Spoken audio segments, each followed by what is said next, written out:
நான் எந்த வீடியோ போட்டாலும் காட்டன் கேண்டி ரெசிபி போடுங்கக்கா, அந்த கேக்கோட ரெசிபி போட்டிங்கன்னா யூஸ்ஃபுல்லாக இருக்கும் அப்படின்னு சொல்லியிருந்தீங்க. அவங்களுக்காக தான் ஸ்பெஷலாக வந்து எடிட் பண்ணியிருக்கேன். இதில் பார்த்தீங்கன்னா வந்து ஒயிட் சாக்லேட் 40 கிராமும் வெப்பிங் க்ரீம் 40 கிராமும் சேர்த்துருக்கேன்.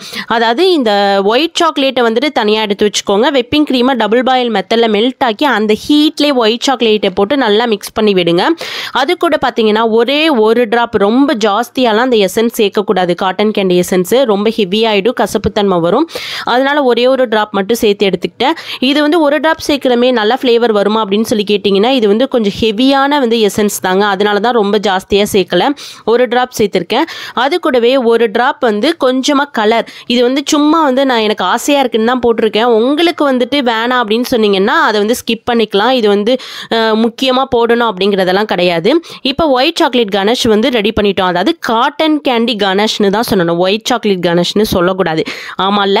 இப்போ அதை தனியாக ரெடி பண்ணி எடுத்துக்கிட்டாச்சுங்க. அது கூடவே பார்த்தீங்கன்னா நம்ம வந்து பால், அதாவது ஒரு 150 கிராம் பாலில் ஒரு 2 வந்து நான் என்ன சேர்த்துருக்கேன் அப்படின்னு பார்த்தீங்கன்னா காட்டன் கேண்டி மில்க் ஷேக் சேர்த்துருக்கேன். அந்த மில்க் ஷேக் வந்து நான் வீட்டில் ரெடி பண்ணனா அப்படின்னு சொல்லி கேட்டிங்கன்னா, நான் வீட்டில் ரெடி பண்ணல.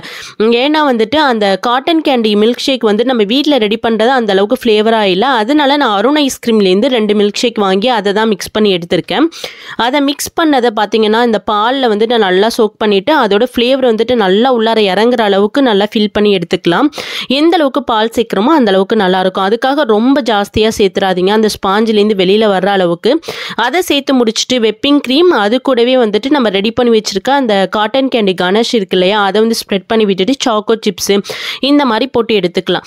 இதை போட்டு எடுத்துட்டு அதுக்கப்புறம் உள்ளார ஃபில்லிங்ஸ் வந்துட்டு என்ன கொடுத்துருக்கேன் அப்படிங்கிறத டீட்டெயில்டாகவே சொல்லியிருக்கேன். இதை நல்லா வந்து மிக்ஸ் பண்ணி எடுத்துக்கோங்க. இந்த ஸ்பாஞ்சு பார்த்தீங்கன்னா நார்மல் வெனிலா ஸ்பாஞ்சு தான். நீங்கள் என்ன ரெசிபி பண்ணிட்டுருக்கீங்களோ அதில் வந்துட்டு அந்த வெனிலா எசன்ஸ் கூடவே கொஞ்சமாக காட்டன் கேண்டி எசன்ஸையும் மிக்ஸ் பண்ணி சேர்த்திங்கன்னா அதோட ஃப்ளேவர் கிடச்சிரும். இதோட ஸ்பாஞ்ச் ரெசிபி மட்டும் தனியாக ஒரு வீடியோவாக உங்களுக்கு போடுறேன், அப்போ உங்களுக்கு தெளிவாகவே புரியும். இந்த ஸ்பாஞ்சு வந்துட்டு ஒன்றும் பெரிய விஷயம்லாம் கிடையாதுங்க, வெண்ணிலா ஸ்பாஞ்சு தான். ஆனால் அதோட ஃப்ளேவர் மட்டும் நம்ம சேஞ்ச் பண்ணிக்கணும், அப்போ தான் அதோட ஒரிஜினல் ஃப்ளேவர் கிடைக்கும். ஏன்னா நம்ம இதில் க்ரஷ் கொடுக்குறதில்ல, எதுவுமே கொடுக்குறதில்ல. இதோட ஒரிஜினல் ஃப்ளேவர் கிடைக்கிறதுக்காக நம்ம வந்து ஸ்பாஞ்சு ப்ளஸ் வந்து கணேஷ், அது கூடவே பார்த்தீங்கன்னா மில்க் ஷேக், இது எல்லாம் யூஸ் பண்ணும்போது தான் இதோட ஃப்ளேவர் வந்துட்டு நல்லாவே ஃபுல்ஃபில்லாக கிடைக்கும். அதனால தான் நான் சொல்கிறேன்.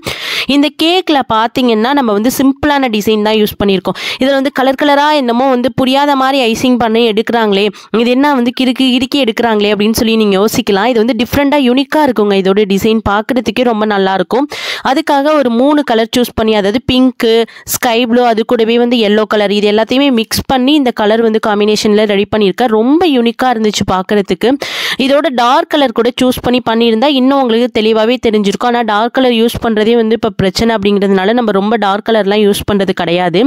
இதை நல்லா வந்து அழகாக ரெடி பண்ணி எடுத்துகிட்டு ஸ்க்ராப்பர் வச்சு இந்த மாதிரி செட் பண்ணி எடுத்துக்கிட்டாங்க. இதுக்கு மேலே பார்த்தீங்கன்னா ஃபாக்ஸ் பால் எல்லாமே செட் பண்ணி எடுத்துக்கிறோம். இதுக்கு வந்து ரொம்பலாம் ஃபாக்ஸ் பால் வைக்கல, நான் மீடியமாக வச்சு எடுத்துக்கிட்டேன். சிம்பிளாகவும் இருக்கணும், பார்க்கறதுக்கு நல்லா நீட்டாகவும் இருக்கணும் அப்படிங்கிறதுனால நான் சிம்பிளாக தான் யூஸ் பண்ணியிருக்கேன். இது கூடவே வந்து பட்டர்ஃப்ளை எல்லாமே சேர்த்து எடுத்துட்டேங்க.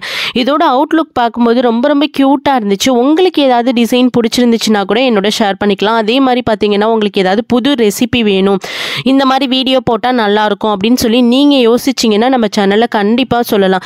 சொன்னால் நான் நெக்ஸ்ட்டு வந்து எவ்வளோ சீக்கிரம் வீடியோ போடணும்னு ஆசைப்படணும் அது அளவுக்கு சீக்கிரம் போட்டுருவேங்க. நான் ஆசைப்படுறதில்ல, நீங்கள் ஆசைப்படுற அளவுக்கு நான் வந்து வீடியோ போடுவேன் அப்படிங்கிறத சொல்கிறேன்.